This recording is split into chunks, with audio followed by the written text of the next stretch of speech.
An explosion was meant to shake the heart of Moscow. Not a military site or a political leader, but a man revered in Russian Orthodox circles. The target was Tikhon Shevkunov, long described in Russian media as Putin's confessor and a figure deeply entrenched in the Kremlin's inner sanctum. The plot, as chilling as it was elaborate, was foiled by Russia's FSB, which accused Ukrainian intelligence of orchestrating the assassination attempt. On Friday, the FSB announced the arrest of 2 men, one Russian, one Ukrainian, allegedly acting on orders from Kyiv's military intelligence to kill Shevkunov. The agency said it seized a homemade explosive device and 2 forged Ukrainian passports, presenting them as proof of a covert operation that, had it succeeded, would have sent shockwaves through Russia's political and religious elite. The suspects were allegedly recruited in mid-2024 via Telegram, a platform that has become a battleground for espionage in the ongoing war between Moscow and Kyiv. According to the FSB, Ukrainian military intelligence assigned the men specific roles, one to track Shevkunov's movements, the other to plant the bomb inside a residential building of the historic Sretensky Monastery in Moscow, where Shevkunov served as superior until 2018. Authorities identified the suspects as Nikita Ivankovich, a Moscow-based Russian cleric, and Denis Popovich, a Ukrainian native from Chernivtsi, who worked as Shevkunov's assistant. In video confessions released by Russian authorities, Popovich claimed he was blackmailed into the plot, saying his relatives would be murdered if he refused.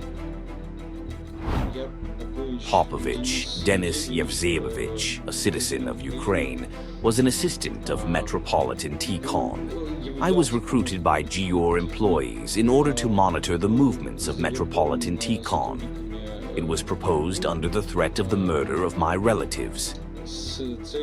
Subsequently, the task was set to find an ally and liquidate Metropolitan Tikhon by means of a bookmark, which was given to us in the form of a bookmark. We had to put it in the residence of Metropolitan Tikhon in the Sretensky Monastery in Moscow. After the execution, we had to leave the Russian Federation on separate documents.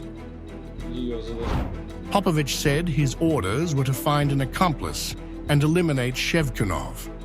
Ivankovich, for his part, admitted to receiving the explosive device in December 2024, allegedly obtained from a hidden drop-off point.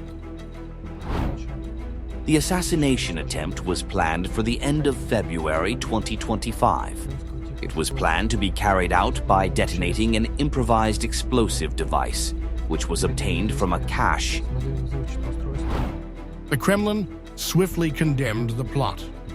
The Kyiv regime does not shrink from anything, Kremlin spokesman Dmitry Peskov told reporters, calling it further proof of Ukraine's willingness to target Russia's political and religious figures.